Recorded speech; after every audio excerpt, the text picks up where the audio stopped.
Hello, good afternoon to everyone. Thank you very much to all of you for joining us, and a particular thank you to my two guests today for giving up their time to join us. We have Andrea Zavos and Annmarie Carvalho, and I'll start off by introducing them.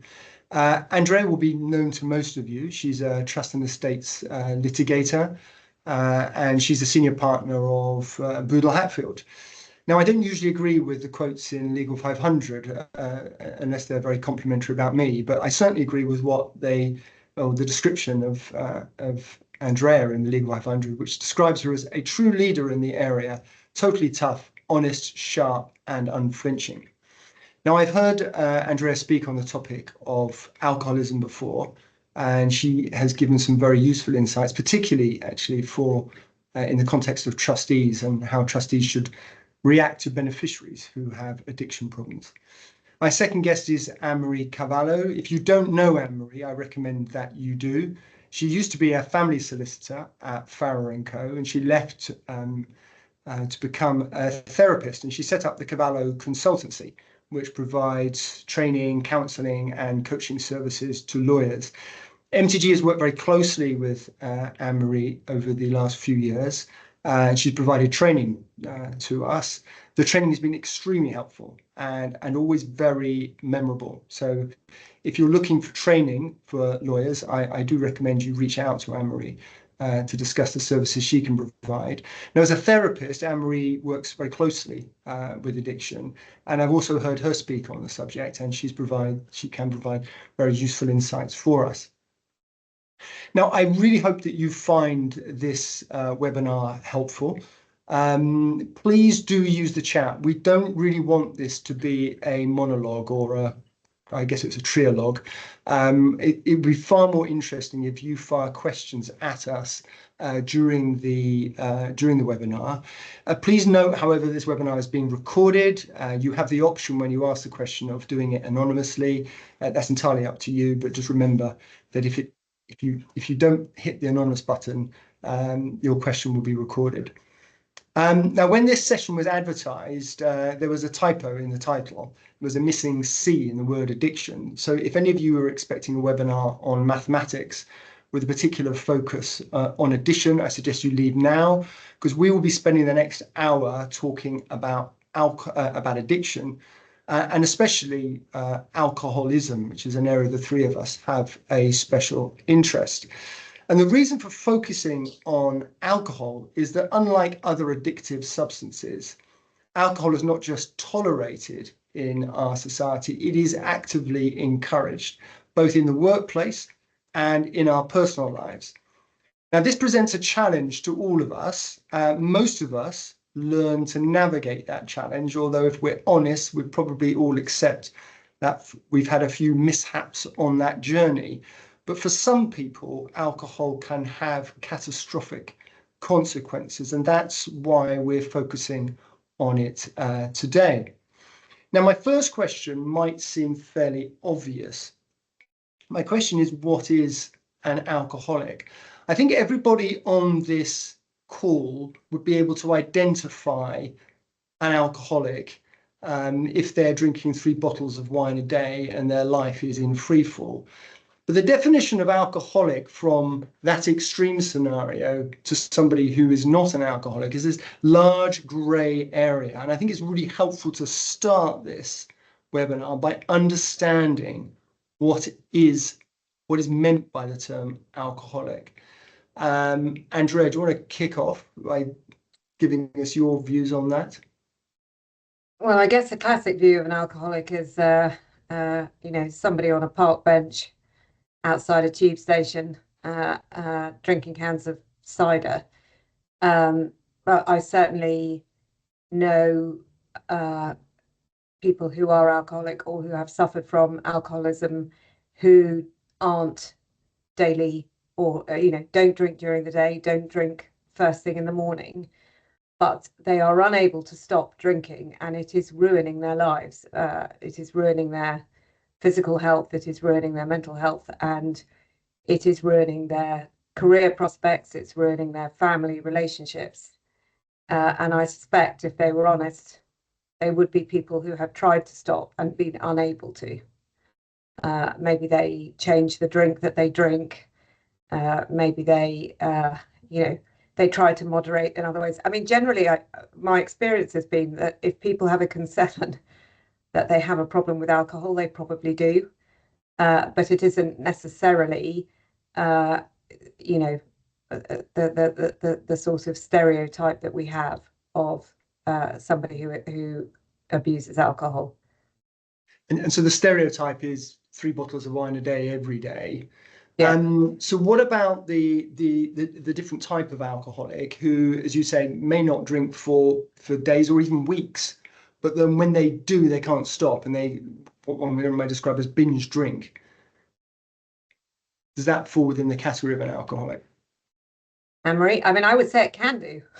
It depends on the effect on the rest of your life, really. Yeah, I think so. I think thinking about what an alcoholic is, and everybody's going to have a sort of different interpretation, but my understanding is absolutely what Andrea was saying. I kind of find it helpful to split it into different parts. So I think there's sort of what we tend to see, like Andrea was saying, is we think of, a person on a park bench drinking, 3 cans of cider or 3 large bottles of cider, whatever it is. But what that is the sort of end stage of it all. Whereas I think the actual disease of alcoholism, or the disease of addiction, that is then manifested in, alcoholism is one manifestation of that, is about a sort of physical craving. So once you have a drink, it is very difficult or impossible for you to stop. So you'll go out intending to have 1 drink and then end up having, 3 bottles of wine or whatever.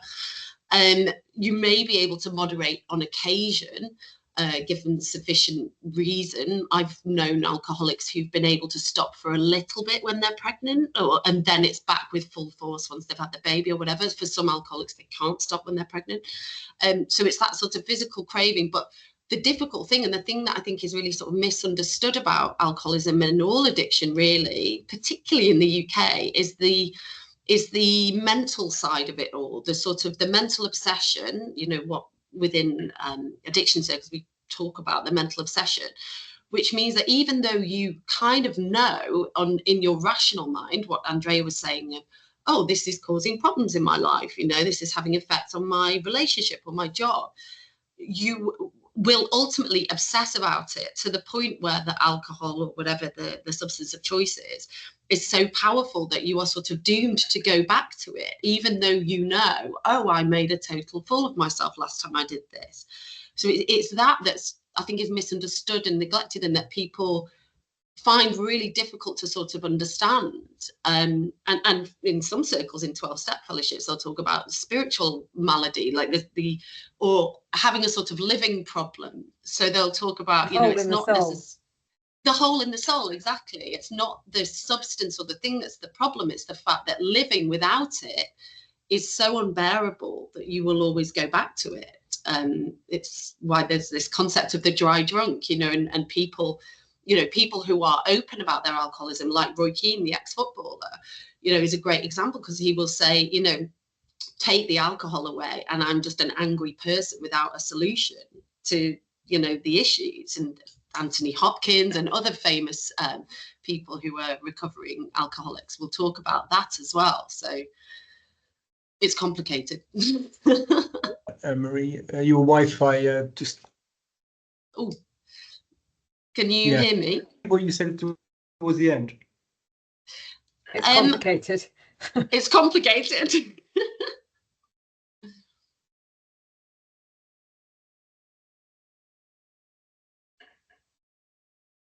It's a bit jittery. Whilst that sort of, let's see if it was fine before. So let's just, I have one.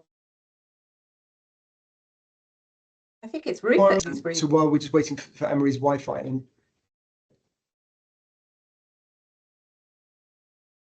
anyone hear me, or is it my Wi-Fi? I think it's your Wi-Fi, Rupert. My Wi-Fi? Is it? Okay, sorry. Is it? Can you hear me now? Is it okay? Yeah, I can hear you. Okay, right. So I'm getting all these pop-ups saying that something wrong with my Wi-Fi, which is a bit unusual.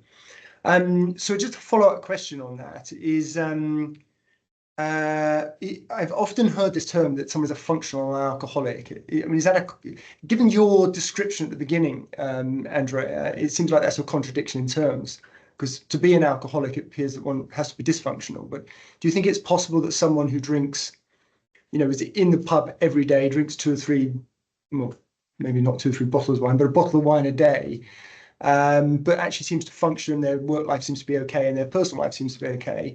Does that fall within your definition of an alcoholic? I think if I see someone like that, I feel a bit sad, actually, because I know that their life is such a struggle.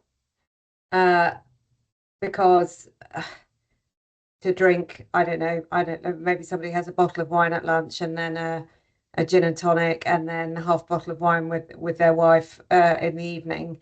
I just think that is that's really hard to do that and remain functional. But yes, I know people who do that, but I also know, and I can only speak about the people I know, that their life is much harder than it should be.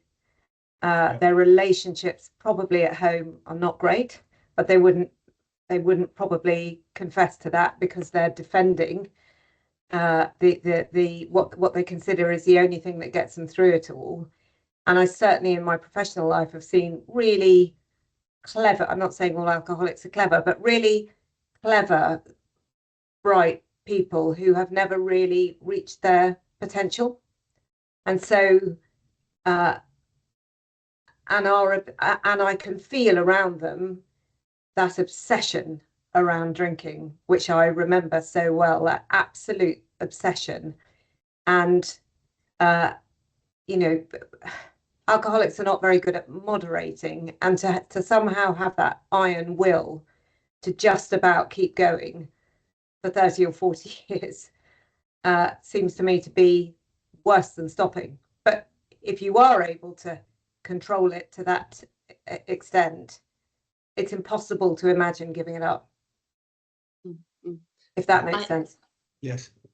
To add to that, I think particularly in this country, we view things as functional for a long time, when I think my personal view, or maybe I just am attuned to this now and I sort of see it everywhere, is things have become dysfunctional a lot quicker than most people realize. So there's the seeds, and like Andrea was saying, the sort of the furtive behavior or the sort of obsessive behavior around this stuff is there. The seeds of it are there for years and years and years, and before it's kind of recognized for what it is. So I think actually my generation and the generations above we've been really remiss, actually. We've been really bad at being able to sort of talk about things and recognize things before they have got to that sort of really chronic end stage. And I understand why that is. It's very hard to raise these issues with people. And then also back in the day, it was all, I'm thinking within the legal profession now, long lunches, and it was, there was a lot more sort of boozing in those days, and so people who were developing an issue, it went slightly under the radar, and it's all sort of conviviality, and until one day it isn't, and then unfortunately by that point it's often too late, or it's quite difficult to get that sort of help and stop. And I think the other thing about this sort of idea of a functional alcoholic, which I find quite interesting, because when I was younger, I had my issues with alcohol, but I was one of those kind of visible drinker, binge drinker, like all out there, ladette in the 90s, that kind of thing. So it was very obvious, and it wasn't every day. And then, eventually I stopped. But that sort of thing is more kind of visible, and perhaps, if you're working in a law firm, you'll pick up on more easily. But there's also this sort of kind of top-up drinkers where they can function, they can appear completely normal, but they are, will always, or the vast majority of the time, be quite drunk, if not very drunk, but are able to sort of disguise it and just keep it gently topped up every day. And it's those sorts of people who can really function for a long time within high-performing professions without people really realizing what's going on, until one day, it gets to sort of breaking point. So it's quite difficult, I think. It can be very disguised. We just have one comment, which I suppose you can all see there, is one of the greatest definitions of alcoholism I've heard is, would your life be better if alcohol wasn't involved? If so, you are likely to be an alcoholic. I mean, I suppose that sounds like a very useful one. But you tell an active alcoholic that if they just put the drink down, their life will improve. It is impossible to believe that, because usually by that point, and in my case, I had lost everything. I had lost absolutely everything. I had lost my family. I had lost my job. I had lost any, I've always had a low self-esteem issue. It was just like, this is me, this is it. And people tell me that I give up the one thing that gives me some comfort and makes me feel physically, mentally, spiritually better, and feels like a balm going down my throat. You tell me, and I'm going to get back what I lost. It's impossible to it believe. Is such a hopeless place to be in, that's the most difficult. That's why recovery rates are so low. And that's the other heartbreaking thing about alcoholics is it can look, it's such a sort of people struggle with sympathy for people struggling with addiction problems sometimes, and it causes such destruction. And I know this and I see this every day, but the reality is, as kind of Andrea alluded to, the vast majority of people with alcohol issues I know, or people who have addiction issues, is they are incredibly sensitive people, and so they need that balm to help them deal with a living problem. The alcohol is the solution, not the problem, until it turns on them, and then it's a huge problem. So it's sort of an understanding that, isn't it? Like Andrea says, like, people cling on to it. It's a life raft. You feel you need it, and that there would be nothing else without it, even though it's sort of destroying you. So it's complicated again. I'd like to move on from what we consider an alcoholic to be, to how we have conversations, if we're brave enough to do this, with people who have drinking problems. Now, before we get to that, I'm just wondering what your view is on the term alcoholic, because my understanding of that term is that it brings with it a certain permanence, in that you can't say you used to be an alcoholic. If you were an alcoholic, you're always an alcoholic. So there's that sense of permanence, and I'm wondering whether, therefore, it's not a very helpful term to use when having conversations with people about their drinking. What will your view be on that? Well, I had my last drink in 2009, but I know that if I pick a drink up again, that I fully believe that my drinking would return very quickly to the way that it was. So it's important to me that I'm an alcoholic in recovery. It isn't something that at the moment, in any event, there is a cure for. There is a program of abstinence, which sounds very dreary, but it really isn't. I think I said it when I spoke last time. Absolutely as fundamental as the colour of my eyes. I was going to say the colour of my hair, but that's not natural. Is the fact that I'm an alcoholic. It is, if you cut me open, that runs through me. But I don't think about alcohol. I hardly ever think about it. And I go out and I can stay up late, or I can get to bed early, but I don't think about alcohol. But I am so aware of the fact that I'm an alcoholic. But is it? You accept that? Yeah, you accept that. I don't have a problem with the term, and even because it's the hardest thing I've ever done and will ever do, and that is including seeing loved ones die, or it is the hardest thing I will ever do in my life, was stopping. That it has become part of my identity. I mean, I know I don't know who I'm talking to on this call, which feels quite weird, but I think people will know that I'm very open about it. I don't wear a t-shirt or tell everyone, but I am pretty open about it, because I do feel quite strongly that, and it was interesting agreeing to do this. Is this called a webinar or a pod? I don't know what it is, but I felt much more vulnerable because I'm don't know who I'm talking to, and so that feels strange. But most people who would ask me, well, not clients necessarily, although some clients, yes, why I don't drink, I will tell them, because I was so ashamed of my drink. I was so ashamed in my mid-30s or whatever. I was so ashamed of what had happened to me, and you know, I don't anymore, I think, look like what the stereotype of an alcoholic is. So I'm fine with the term, and I think if we changed it to alcohol abuse, or that term would soon develop the same connotations as, you know, the not so great connotations that the word alcoholic has.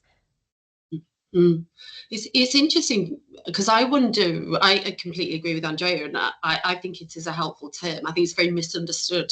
Yeah. I probably not so misunderstood in places like America, where they kind of understand this stuff a bit more. But I wonder, and I've had, you know, sort of working with people with addiction issues in therapy, who will sometimes come with a sort of diagnosis of alcohol dependency or, you know, alcohol abuse or something. And I'm not sure it's helpful. It's sort of, it feels like a watering down, you know, of something. I think labels can be very useful. And to be honest, you know, with lots of people that I've dealt with in my work and personally,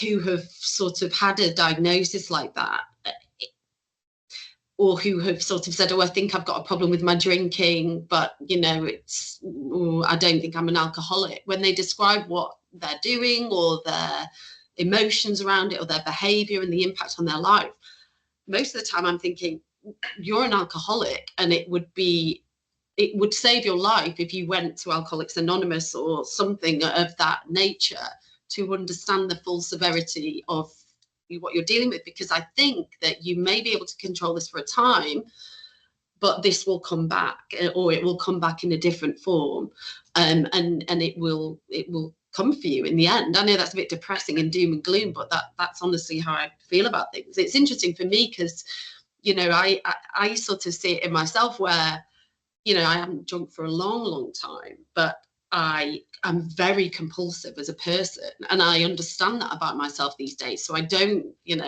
go off gambling or go on these kind of wild things, but the way that I think about things can be addictive. The way that I operate can be compulsive, and I think a lot of, it sounds a bit arrogant, high achievers, people within the legal profession, people within high level professional services are prone to addiction. You know, so many of us are addicted to work. You know, if I'm left to my own device, I'll work on my business all day long and all night long, you know.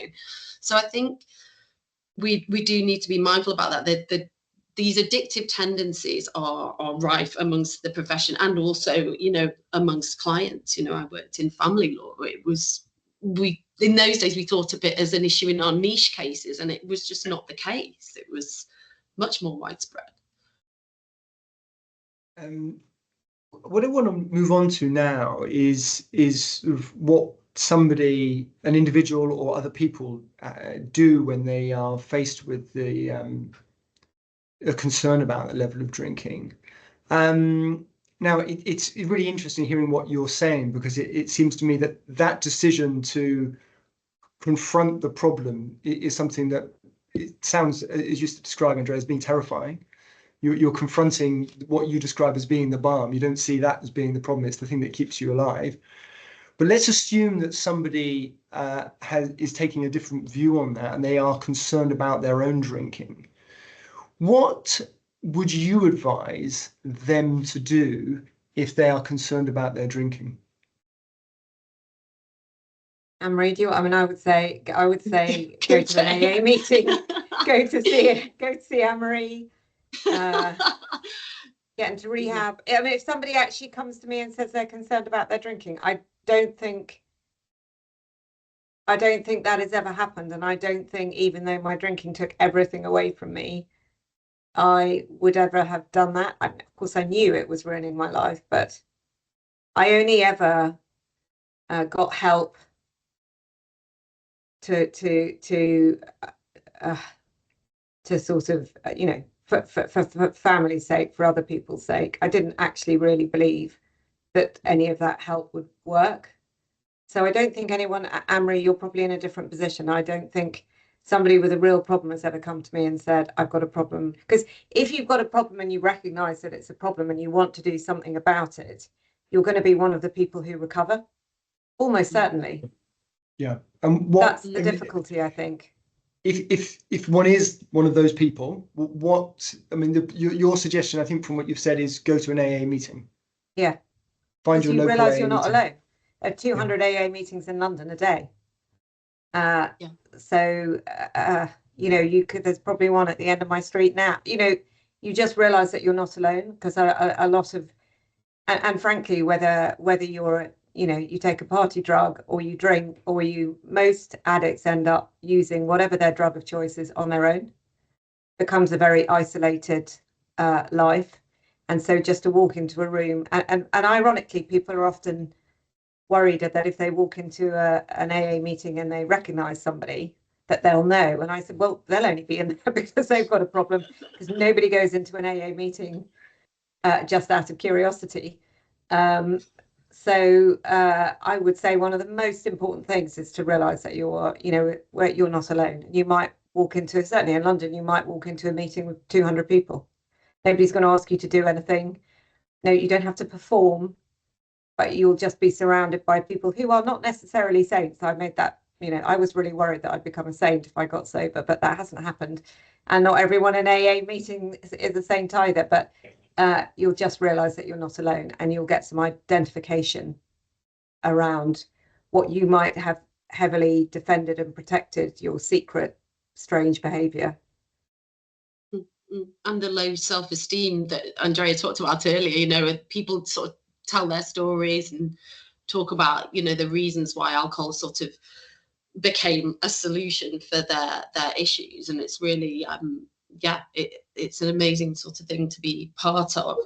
I have had a few people come and talk to me about their drinking over the years, not necessarily clients in therapy, but friends, old uni friends, that kind of thing. And it's a very, very difficult thing to talk about, because sometimes you'll get these kind of little cracks that open up. People will come to you and say, oh, I think I've got a problem with my drinking, and they'll want to talk about it, but then the next day they'll sort of hide and go back to their behaviour and think, oh, I don't really want to look at that yet. So I think it's just important to sort of be a port of call. And for me, it's quite important that people know that I'm sober, you know, that I'm just there and I'm open about that. I don't, back in the day, you know, when I was a trainee, trainee solicitor, I was sort of really sheepish about it. You know, everyone's going to think I'm boring, you know, all this kind of thing. Whereas, you know, as time's gone on, it's like just being more and more open about it, I think is important. But as we've said, you know, unless somebody, you know, I even doing the job I do, I have fallen into the trap of trying to change other people, or, you know, family members who've had, you know, awful issues with alcohol, highly destructive, cause so much pain. And I've fallen into the trap of saying, why can't you just, you know, change? Why can't you do this for your kids, or whatever it is? And if that person is not willing to look at it, then you can't do anything. I think the difficult thing with all addiction is, but particularly alcoholism, is the intertwining with mental health issues. So often people will say to me, well, yeah, I've got a problem with drink, but that's not the real problem. The problem is that I'm depressed and I have anxiety. And once I've sorted that out, the drink will take care of itself. And I say that's the kind of chicken and egg thing. Often, if you tackle the drinking, and as Andrea says, you go to AA, you go through a program where you look at your life and your behavior, you may find the depression and anxiety takes care of itself. You may not, you may need additional help for that, but don't make the mistake of thinking this is not about alcohol, because it often is. Just reaching out to the audience, we've had one comment from Adam, thank you, but do feel free to ask questions, and you know, I think you can do it anonymously, and there are, I'm sure you know this already, but there are no stupid questions here, so please do ask whatever you feel, and you really have the opportunity to put questions to people with a huge degree of helpful experience here. Now, the next question is one that I think a lot of people struggle with, and Annmarie, you've just alluded to, which is how do you have, or should you have the conversation with somebody, whether that's a friend or a family member who's clearly got a problem with alcohol? Now, the question, I suppose, let's break that down. Should you have that conversation? And if the answer is yes, how do you go about the conversation with someone who clearly has a drinking problem, but almost certainly doesn't accept that? I think it's very, very difficult if they don't accept that. I think there are certain things to really kind of bear in mind. There's a particular branch of therapy called motivational interviewing, which is very, very effective and helpful. Google it. It is a newer wave of trying to deal with people who have chronic addiction problems and chronic alcoholism, and I use a lot of it in my work. But the premise is that traditionally the mistake that we make when we speak to people who have addiction issues is to sort of try and shame them, to say, oh, think of the kids, and oh, you did this thing and you did that thing, and what are you doing, and blah, blah, blah. And hopefully just by listening to us today, you can hear about actually how complicated this disease is and how it isn't just as simple as someone exercising a choice to do something that's highly destructive. So the idea around motivational interviewing is to try not to, in the way you communicate with people, try not to tip them too far into shame, trample all over their autonomy. Try to be as an accessible a person, a sort of listening ear, someone who can be non-judgmental to the extent possible for them to speak to. So, rather, it's as simple as, rather than saying, why are you drinking like this, be like, can you tell me about your drinking? Lots of kind of open questions. What's that like for you? What does it give you? What are the difficult aspects of it? Trying, not sort of pandering to them and not downplaying things, but certainly trying to kind of communicate about things in an open way. And there's this sort of technique called evoking, which I often use, which is about trying to get that person to talk about the aspects that are not working for them about what they're doing, rather than you kind of ramming it down their throat, because people get stubborn, people get defensive, as Andrea said, and then once you've kicked in their defenses, you've got no chance of getting through to them. There are reasons why people drink in the way that they do, and you want to hear about that from them. And then if you do that, then you've got more chance of moving on to then saying, okay, well, what do you think you might do about it? What do you think the options are? And if they say, oh, there are no options, then you can say, well, have you thought about AA or, your GP or something like that? What do you think you might do? Just steering away from ramming things down people's throats, because it just often has the opposite effect. Andrea, do you have anything to add to that? Any conversations which you found were effective or weren't effective? No, I think I agree with Annmarie. The difficulty is that often people who have a problem with alcohol, when they have that moment where they want to confide in you, they're normally drinking. It may be the next morning when they sober up, they either don't remember or they certainly don't wish. We all say things in a moment of weakness that we then want to retract. I absolutely agree with the not shaming, think of your children, because that just would, I haven't had a drink for how many years, but that would make me reach for a drink, because you can't bear to hear the truth. So, and my other experiences, and I'm supposed to be enormously empathetic having been through it, is talking to a stubborn, in denial drinking alcoholic. Oh my God, you just want to shake them. It's really difficult to, that's why it's so difficult for family, for anyone around them, because you might love them, but it's very difficult to like them. The self-pity, what comes across as self-pity, self-obsession, all of that makes it, you've got to have the patience of a saint to try to do. I've written that down, motivational interviewing, because I will look at that. I know that I can be an object of fascination for people who drink a bit too much, because they will notice that I seem to be fine in my own skin, and I seem to be able to socialize and chat and go out in a way that is for them. And the reason I notice them noticing it is because I used to notice it when my drinking was crossing the line. And I don't know who sent that person to me, but I happened to share a room with somebody who didn't drink and seemed to have a very active social life, which I now know was that she was going to AA meetings, which a lot of people might do after work. But I thought, my God, she's, I'm drinking too much and my life's got pretty depressing, and she's not drinking and seems to be doing really well. And I found that absolutely fascinating.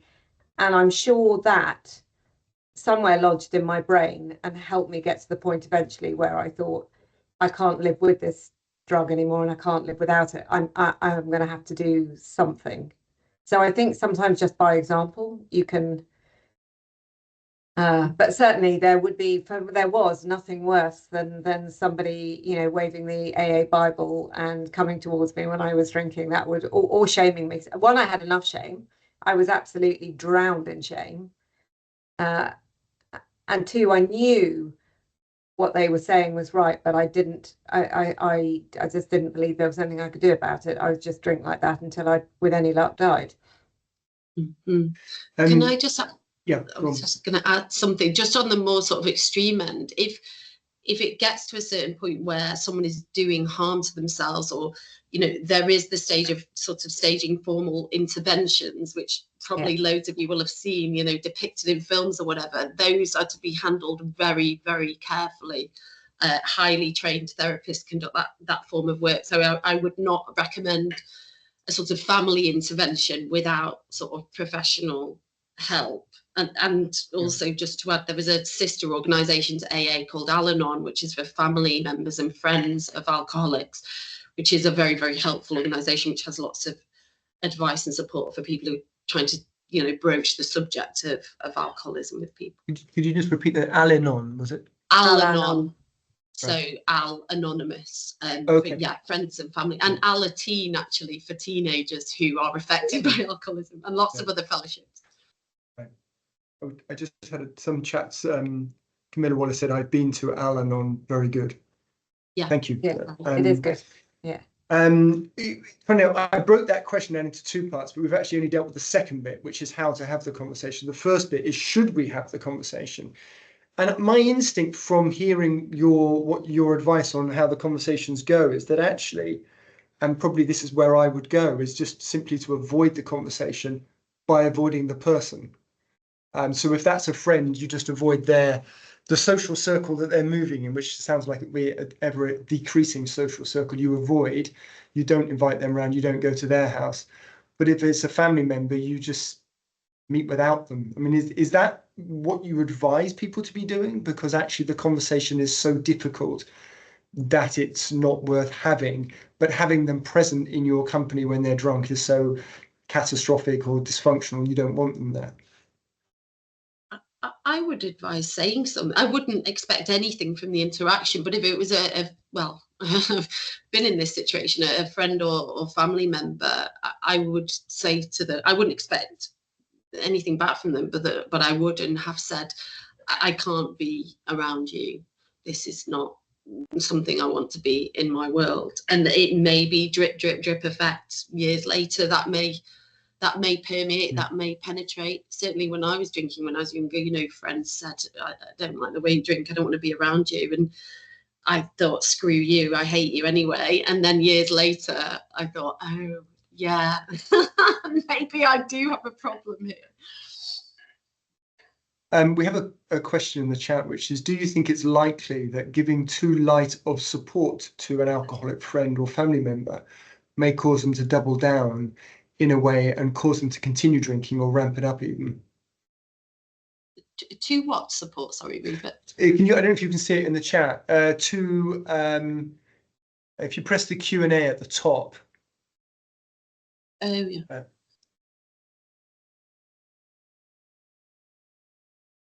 Too light of support. Too light of support. I sorry, yeah, again, I'm not entirely clear what that means. I think it might mean if you go too softly when you have the conversation. So if you go in with the sort of, as you said, you ask the sort of fairly open questions. I don't. Is it not better to be? I mean, I suppose the question is it not better to be really blunt and highly confrontational about it, so that it's absolutely clear what it is you're saying to them? Personally, I think the risk of taking that approach is that they then just cut you off, or they get defensive and they decide they're not going to listen to anything you say. I think there are stages of it. I think you may well find that you get to that approach, but my personal view is because of the defensive nature of people with addiction problems, I think it's better to try and be to keep them around, to try and be an accessible presence for as long as possible, until obviously if they're causing dangerous situations, then you have to be more blunt about it. And I suppose one of the points that it has been made, and it's a really useful point, is not ever having that conversation when they are drinking, because it's going to be a fairly futile conversation. But that actually, I think most people would think to have the conversation when the person is drunk and they're behaving badly.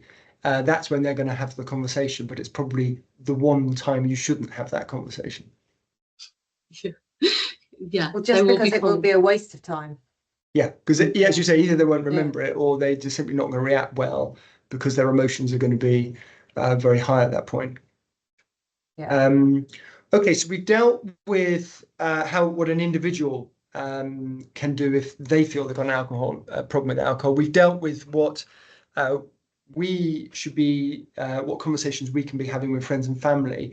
I want to move on now to the employment context. And the first thing I want to say is that alcohol has always historically in most workplaces played quite an important part of the work culture, the drinks trolley, the trainee drinks, the celebratory drinks, the Christmas parties and so on. Does it concern you, the role that alcohol plays within the workplace? Yes. Go on, Andrea. Not really, no. I think because I'm so clear that the problem was in me and alcohol was a solution to that problem, I think I have to accept that it is, although I don't really, other than the legality point, I don't make any distinction between the illegal drugs and alcohol. And alcohol we've turned into a very socially acceptable drug, and there's a lot of ceremony around it, and lovely bottles and lovely glasses, and it's sort of made up of the same components as heroin and cocaine. It's just that it happens to be legal. But I think for a large proportion of the world's population, it is an okay social drug. I noticed that increasingly, we provide non-alcoholic beers and wines and spirits or whatever, and I've noticed increasingly that a lot of people drink those. I think certainly when I was younger, it was more encouraged. I think I feel like drinking was more encouraged. I don't know, and so I think it did cause a lot of problems. But I think even if you took alcohol out of the workplace, if somebody is an alcoholic, they're still going to have the problem. I remember when I came back to London and my brother was helping me move into my flat, and he suddenly panicked because there was a pub opposite the flat, and he suddenly panicked that, oh my God, how can she live in a flat opposite a pub? Well, I mean, alcohol's everywhere. I don't know whether they still do it, but in Marks and Spencer's, they used to do a sort of triangle of sandwiches, and then those little quarter bottles of wine all around. Look very pretty. Alcohol's everywhere. So I think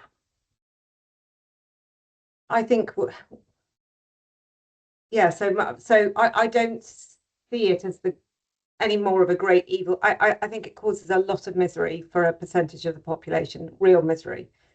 But I have noticed that people seem to drink less, and I never drink I don't drink non-alcoholic beers or wines or spirits, because I was taught that if you sit in a barber's chair for long enough, you'll get yourself a haircut.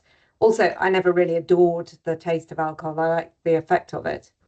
But no, I don't. So, I mean, I'm not at Boodle Hatfield anyway. I don't think I'm probably missing all sorts of things. So I think it's okay. Can I add to that? Because I think there has been huge progress. I think, you know, as Andrea says, you know, lots of people in their 20s and 30s now choose not to drink. There's a lot more non-alcoholic options in many firm events. I still think there's quite a lot of work to be done in some areas. So I went to an awards thing last week, and I do this like now. I email before, because you pay like, you know, it's like, this is me sounding tight now, it's like 325 quid plus VAT a ticket, and I'm like, I'm a small business, you know, it's quite a lot of money. So I emailed them before and I said, oh, can I have a couple of bottles of lemonade, small bottles of lemonade on the table? No, we don't do that. You have wine on the table and you have some mineral water, and beyond that you'll have to pay for it, which of course I can pay for it, but my point was, you are not making this event accessible for people who are sober, for, you know, if they used to drink problematically, for religious reasons, if they're pregnant, whatever. Because of course the water runs out halfway through the evening because everyone's drunk it, and you're sat there with nothing. So if you're stubborn like me and you refuse to pay, so there are still parts of the profession which are like that, which are old school and old fashioned. And I think there's been lots of progress in terms of networking in BD events generally, you know, taking into account working parents, having events in the morning, at lunchtime. They're all really positive things, having more non-alcoholic drinks. I think there is still a bit of work to be done on that, you know. It's a work in progress, I think. Yeah, but I mean, I certainly agree that the shift from the drink culture I wasn't in the workplace in the 80s, but in the 90s onwards, the shift has been enormous. Yeah. So there is a question in the chat which I'm going to come back to from Kate, and this is a question for Andrea, but we will come back to that in a second, because we're just in this area of the workplace at the moment. I'm sorry, Kate, I didn't see that earlier on. It's a while ago since you asked that question.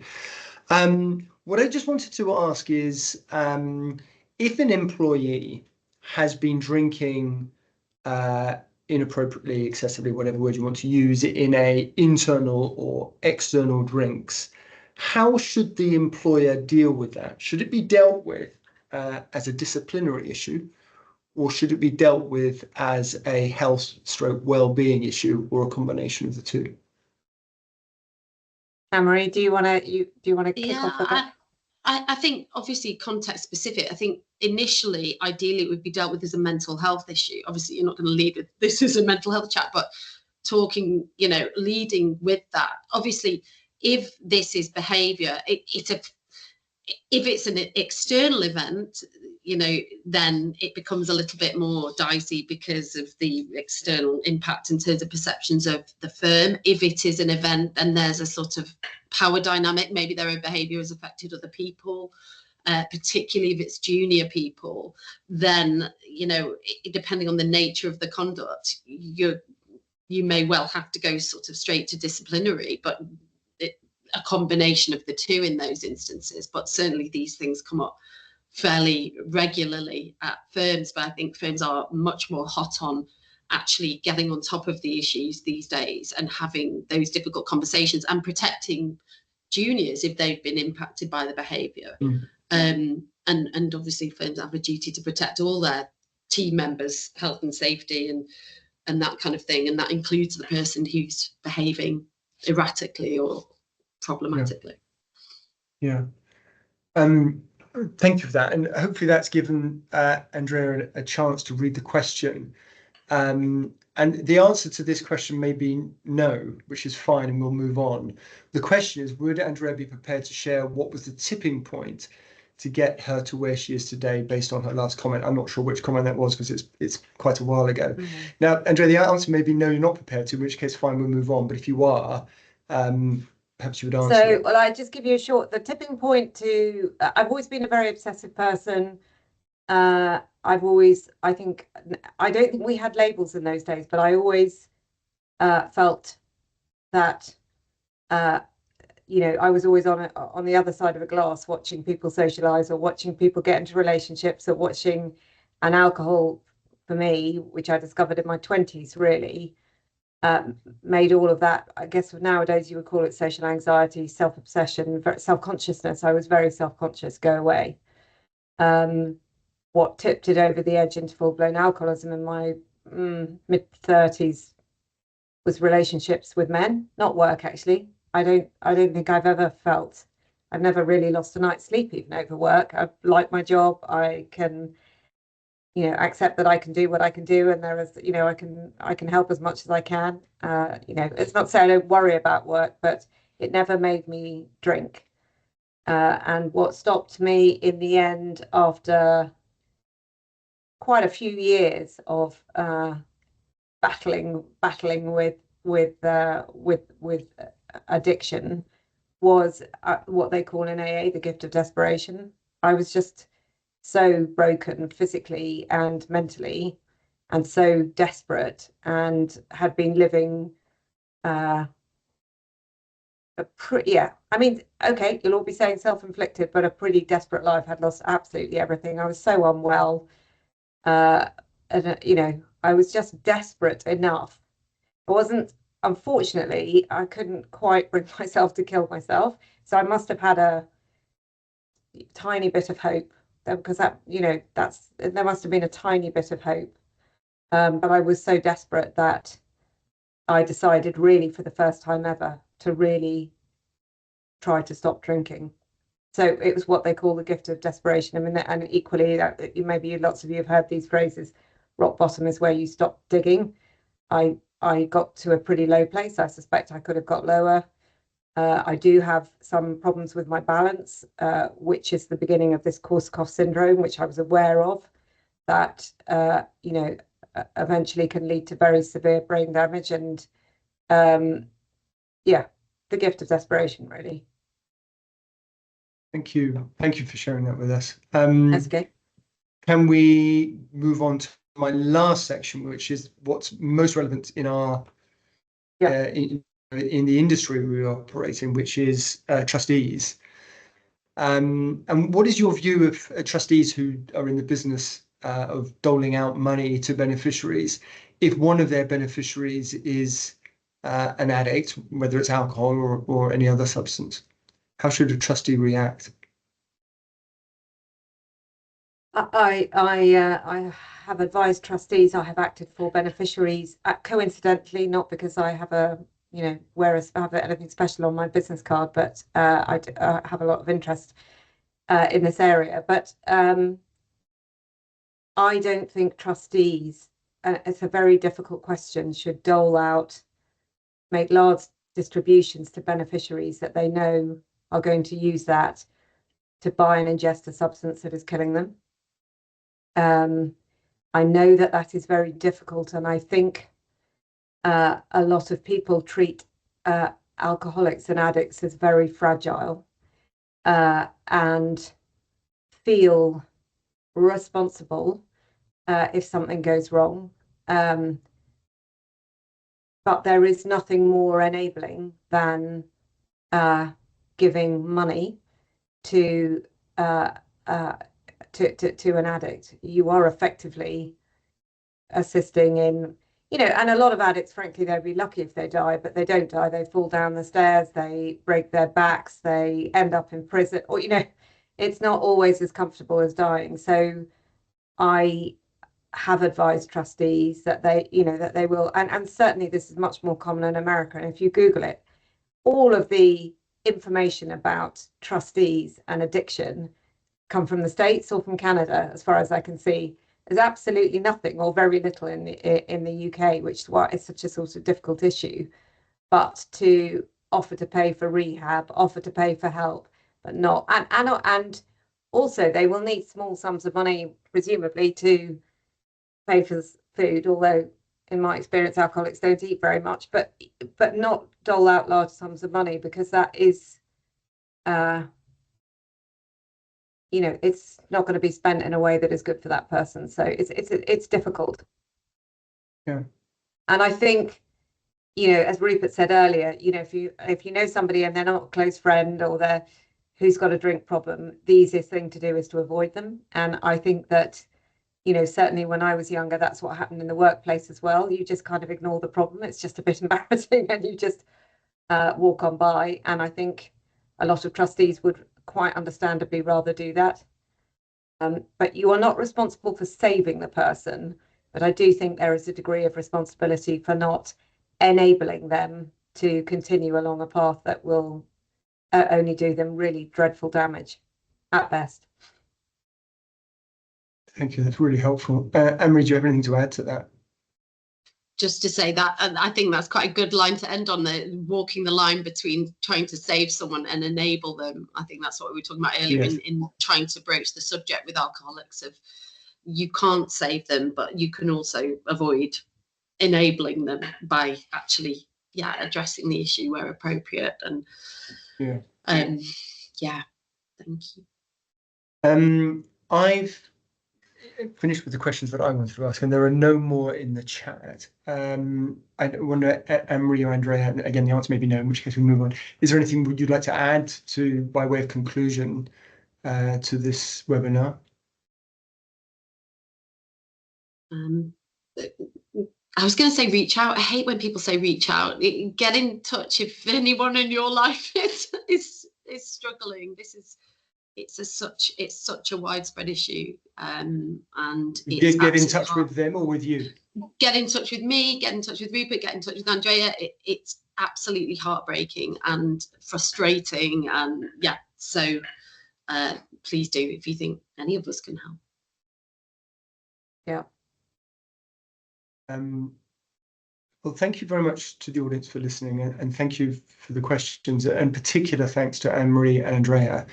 I mean, not only is it an hour of your time, which we really appreciate, but I really do appreciate the emotional energy that you've put into this. I mean, I think the recording's available. I will re-listen to this because there are some really interesting nuggets of information and advice that has come out in this talk, which I think we will find all of us extremely helpful. So thank you both very much for joining us. Thank you for asking. Thanks. Thanks. Bye-bye. Bye-bye. Bye.